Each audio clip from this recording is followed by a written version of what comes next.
সরকার যে সিদ্ধান্ত নিয়েছে তার ধারাবাহিকতায় আজকে আমরা বিভিন্ন সরকারি কলেজ অনলাইন ক্লাস চালু করলাম। প্রিয় শিক্ষার্থীবৃন্দ, আমাদের আজকের অনলাইন ক্লাসে আজকে আমার আগে পরিচয় দিই। আমি লিমন দেবনাথ, গণিত বিভাগ, বীরগঞ্জ সরকারি কলেজ। তো আজকে আমি তোমাদের সেকেন্ড পার্টের একাদশ দ্বাদশ শ্রেণীর সেকেন্ড পার্টের চতুর্থ অধ্যায় বহুপদী ও বহুপদী সমীকরণ নিয়ে আলোচনা করব। তো এখন বহুপদী কি জিনিস একটা জিনিস খেয়াল করো। দেখো পি অফ এক্স, পিতে পলিনোমিয়াল বহুপদী প্রকাশ করে a naught x to the power n plus a1 x to the power n minus 1 plus a2 x to the power n minus 2 এইভাবে plus a to the n পর্যন্ত একটা রাশি, যেখানে a0 a1 a2 an এগুলো হচ্ছে ধ্রুবক, আর এখানে একটা শর্ত a0 not equal 0, যেখানে n হবে তোমার অঋণাত্মক পূর্ণ সংখ্যা। এখানে n এর মান ঋণাত্মক হওয়া যাবে না বা ভগ্নাংশ হওয়া যাবে না, সেটা অঋণাত্মক, সেটা শূন্য হতে পারে। আচ্ছা, এখন এই px রাশিটায় কে বলা হবে n x এর n ঘাতের বহুপদী রাশি। তো বহুপদী হওয়ার শর্ত খেয়াল করি, চলকের ঘাত অঋণাত্মক পূর্ণ সংখ্যা হতে হবে আর পদ সংখ্যা থাকবে সসীম। যেমন এখানে একটা উদাহরণ দিচ্ছি, দেখো তো আমাদের চলকের ঘাত অঋণাত্মক পূর্ণ সংখ্যা হতে হবে এবং পদ সংখ্যা থাকবে সসীম। তো এখানে দেখো আমি একটা বহুপদী রাশি লিখছি 3x3 + 2x2 - 5x - 2। এখানে দেখতে হবে x এর সর্বোচ্চ ঘাত কত।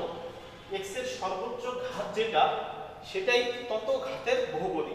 যেমন এখানে এই রাশিতে দেখো x এর সর্বোচ্চ ঘাত 3, তাহলে এই রাশিটাকে বলবো আমরা 3 ঘাতের বহুপদী। আচ্ছা, এখন রাশিটাতে x এর সর্বোচ্চ ঘাত যেখানে, এই পদটাকে বলবো আমরা মুখ্য পদ।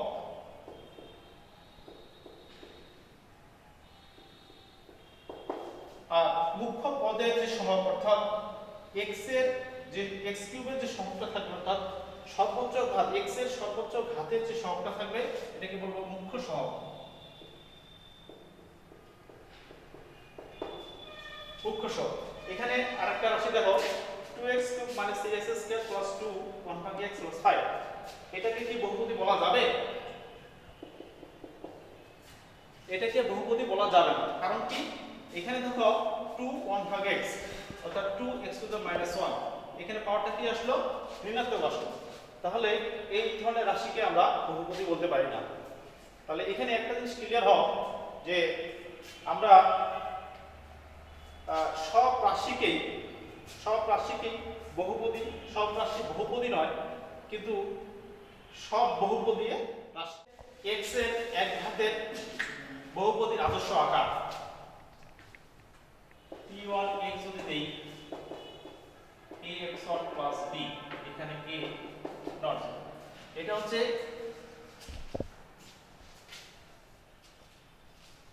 x এর এক ঘাতের আদর্শ আকার, বহুপদী আদর্শ আকার। 2 ঘাতের জন্য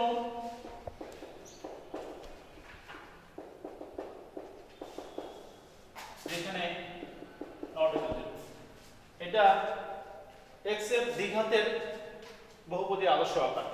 অনুরূপভাবে 3 ঘাতের হতে পারে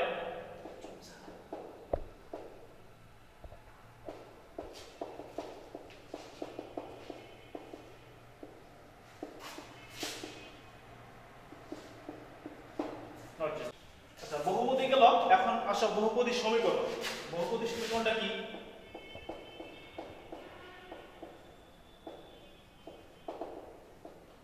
বহুপদী সমীকরণ হচ্ছে বহুপদীগুলিকে ইকুয়াল 0, অর্থাৎ মনে করো 2x² + 5x + 3 = 0, এই সমান সমান 0। বহুপদী রাশিগুলোকে সমান সমান 0 আকার, এই আকারে নিয়ে আসলে এটাকে বলা হবে বহুপদী সমীকরণ। আচ্ছা, এখানে একটা জিনিস খেয়াল করতে হবে, বহুপদী সমীকরণের আমরা সমাধান পাবো। তো যে সমীকরণটা ঘাত যত, একটি বহুপদী সমীকরণের ঘাত যত হবে, সর্বোচ্চ ঘাত x এর সর্বোচ্চ ঘাত যত হবে, ওই বহুপদীর ততগুলা সমাধান থাকবে বা তার মূল থাকবে ততগুলা, এটাকে রুট বলা হয়। যেমন এটি একটি দ্বিঘাত সমীকরণ, এর মূল থাকবে দুইটি।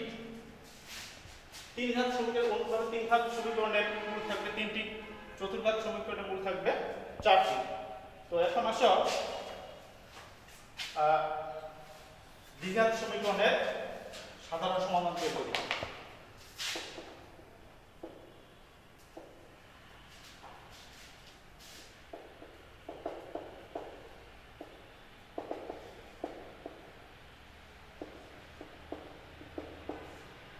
দ্বিঘাত সমীকরণের সাধারণ আমাদের আদর্শ দ্বিঘাত সমীকরণের আদর্শ আকার হচ্ছে a² + bx + c = 0। এই সমীকরণকে আমরা উভয়পক্ষে 4a দ্বারা গুণ করি, তাহলে 4a² s² 4a bx + 4ac। আমরা সমীকরণকে 4a দ্বারা গুণ করলাম, এটাকে আমি লিখতে পারি 2ax² + 2 2ax b। এটার সাথে মিলিয়ে নিই যেন 4a bx হয়, প্লাস এখানে আমি b² দিলাম, b² আমার উপরে ছিল না, এটা অতিরিক্ত নিছি, এটাকে ক্যান্সেল করার জন্য মাইনাস b² নিলাম, প্লাস 4ac = 0। এখানে আসো, এখানে দেখো একটা সূত্র পড়ে গেছে, a plus b whole square সূত্র, 2ax plus b whole square equal to b² minus 4ac। তারপরে আসো 2ax plus b equal to plus minus √ b² minus 4ac। 2ax equal to minus b plus minus b² minus 4ac আসতেছে। এখান থেকে আমি লিখতে পারি x equal to minus b plus minus √ b² minus 4ac বা 2a। দেখো এটা x এর এই সমীকরণের সাধারণ সমাধান। এটা হয়তো তোমরা ক্লাস 9 10 এই সূত্রটা জেনে গেছো। আমরা একটা দ্বিঘাত সমীকরণের সাধারণ সমাধান x = -b + b² - 4ac ভাগ 2a, এটা আমরা এখন মনে রাখবো। তো এখন দেখো এখানে সমাধান থেকে একটা জিনিস পেয়ে গেছি আমরা, এই যে √ b² - 4ac। আচ্ছা, b² - 4ac কে পৃথায়ক বা নিরূপক বা নিশ্চয়ক বলা হয়। এটা ইংলিশে ডিসক্রিমিনেন্ট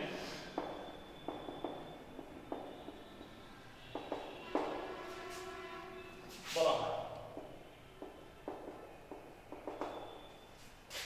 আচ্ছা, এখন এই পৃথায়কের উপর ভিত্তি করে কোন সমীকরণের মূলের প্রকৃতি নির্ণয় করা যায়, কিভাবে সেটা দেখি। আচ্ছা, মূলের প্রকৃতি নির্ণয়।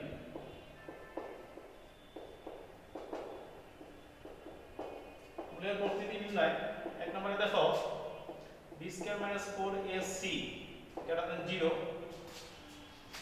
এবং পূর্ণবর্গ হলে মূলদ্বয় বাস্তব মূলক ও অসমান হবে। b² - 4ac > 0 এবং পূর্ণবর্গ না হলে মূলদ্বয় বাস্তব অমূলক ও অসমান হবে। b² - 4ac এর মান সর্বোচ্চ ছোট হলে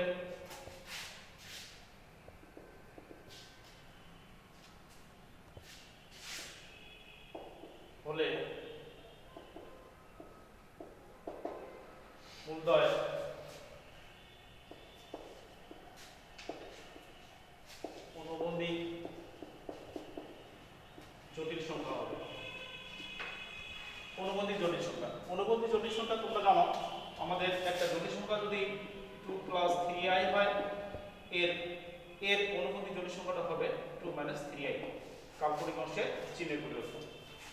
আচ্ছা, এখন আসো 4 নম্বরে b² - 4ac = 0। এখানে a ও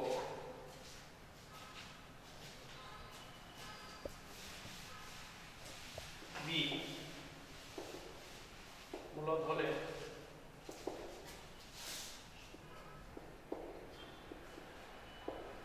উদয় বাস্তব মূলত সমান হবে। b² - 4ac = 0 a অথবা b অমূলদ হলে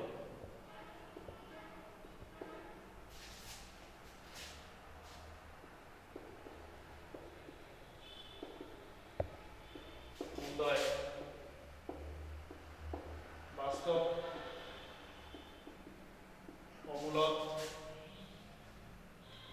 ও সমান হবে।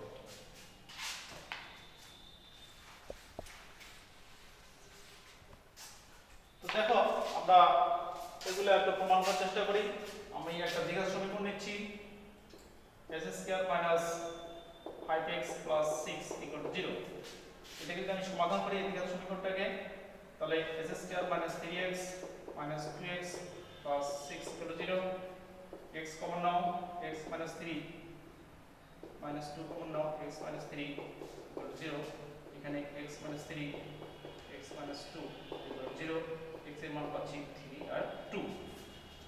তো এখন এই সমীকরণের যদি আমি নিশ্চয় বের করি বা পৃথক বের করি, দেখি তো কি হয়। এখান থেকে b² - 4ac b বলতে এখানে -5, b² - 4 a বলতে 1, c বলতে 6, অর্থাৎ 25 - 24 = 1। তো b² - 4ac এর মান পেলাম 1। এটা কোন কন্ডিশনে পড়ে সেটা আমি দেখি। সেটা 0 চেয়ে বড়, ঠিক আছে, এবং 1টাকে আমরা পূর্ণবর্গ বলতে পারি। তো মূলটা কি হবে? মূলটা হবে বাস্তব মূলদ অসমান। তো দেখো এখানে যে মূল দুইটা পেলাম 3 আর 2, এই দুইটা বাস্তব এবং মূলদ সংখ্যা, যেগুলো পূর্ণ সংখ্যা মূলদ সংখ্যা বলি, মূলদ সংখ্যা এবং অসমান 3 আর 2। আচ্ছা, এটার কি একটু দেখো এভাবে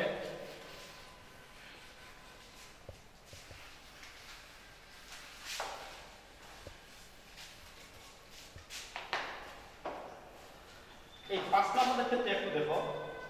এটার জন্য একটা আমাদের সমীকরণ যদি এরকম থাকে s² - 2 3x + 3 = 0।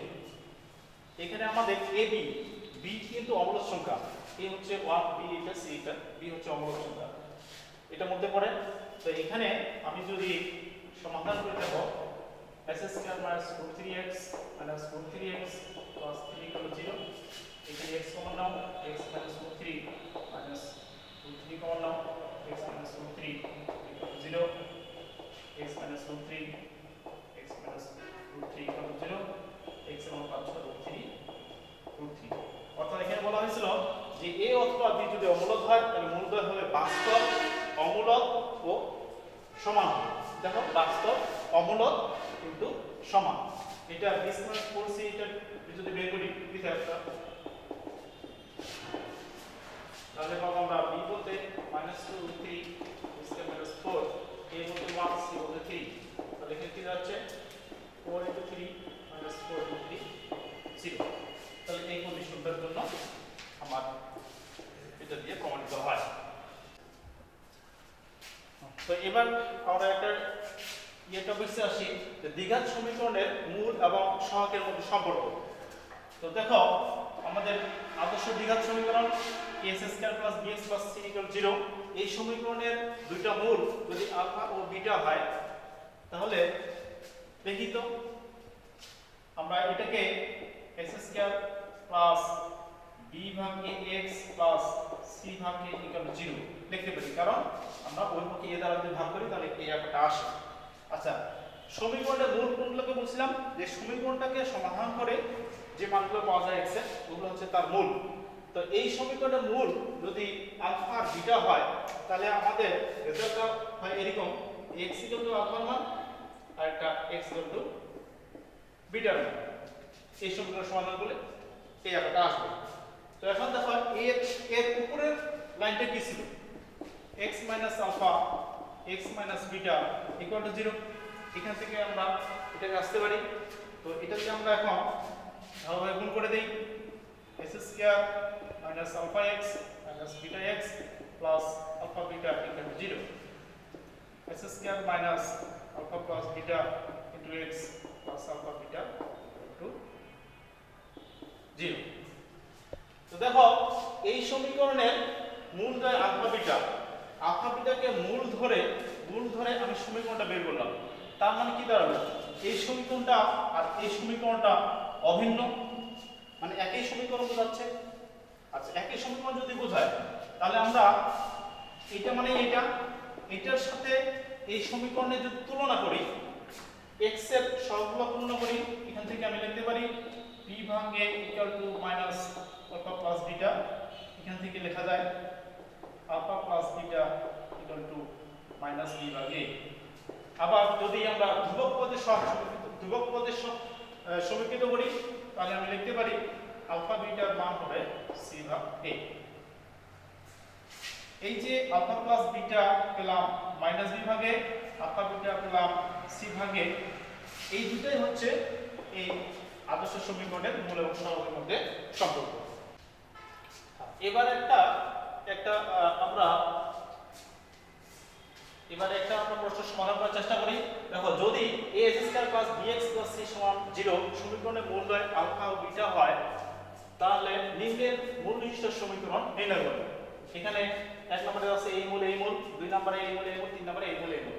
তো আমরা একটু আগে দেখাইলাম যে একটা সমীকরণের মূল যদি আলফা আর বিটা হয়, একটা দ্বিঘাত সমীকরণের মূল যদি আলফা আর বিটা হয় তো আমরা একটু আগে দেখাইলাম যে x আলফা x বিটা 0 ধরে যে সমীকরণটা পেয়েছিলাম s square minus alpha plus beta into x plus alpha beta equal to 0 এটা পেয়েছিলাম। তাহলে আমি লিখতে পারি আলফা ও বিটা মূল বিশিষ্ট দ্বিঘাত সমীকরণ। সমীকরণটা এমন s স্কয়ার মাইনাস মূলদ্বয়ের যোগফল alpha plus beta into x plus মূলদ্বয়ের গুণফল ইকুয়াল টু 0। তাহলে একটা সমীকরণের দুটো মূল যদি আমাদের জানা থাকে তাহলে সমীকরণটা আমরা এইভাবে লিখতে পারি। এখন আমাদের বলা আছে এই সমীকরণের মূলদ্বয় আলফা বিটা হলে নিম্নের মূল বিশিষ্ট সমীকরণ নির্ণয় করো। তো আমাদের এক নম্বরে দেখো যেহেতু x square plus bx plus c equal to 0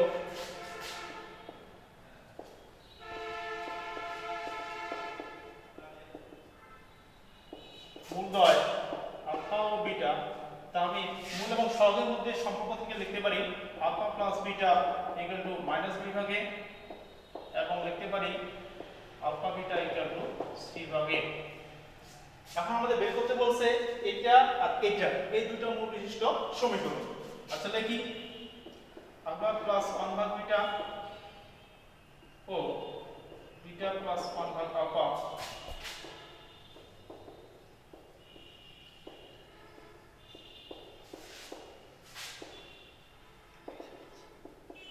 কি হবে যেটা জানি s স্কয়ার মাইনাস মূলদ্বয়ের যোগফল মধ্যে আলফা প্লাস 1 ভাগ বিটা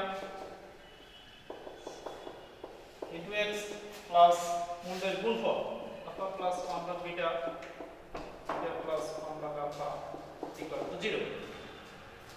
এখন আমাদের এই যে উপরে মানগুলো বের করা আছে এই সমীকরণে বসাবো।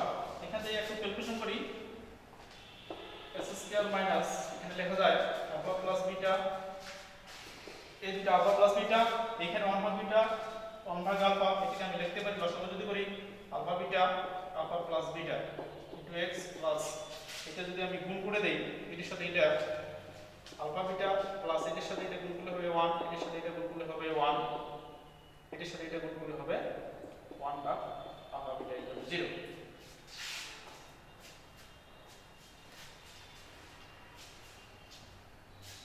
আচ্ছা,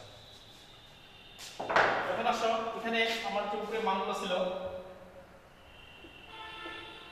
s square minus alpha plus beta আমার মান বের করা ছিল মাইনাস বি ভাগে প্লাস এখানে আলফা প্লাস বিটা নিচে উপরে ছিল মাইনাস বি ভাগে আর নিচে ছিল আমার সি ভাগে x প্লাস এখানে আসি আলফা বিটা ছিল আমার সি ভাগে 1 1 2 প্লাস 1 ভাগ আলফা বিটা, অর্থাৎ এখানে যদি সি ভাগে বসাই উল্টাই দিলে a ভাগ c ইকুয়াল টু 0। তো এখন মান বসিয়ে দিলাম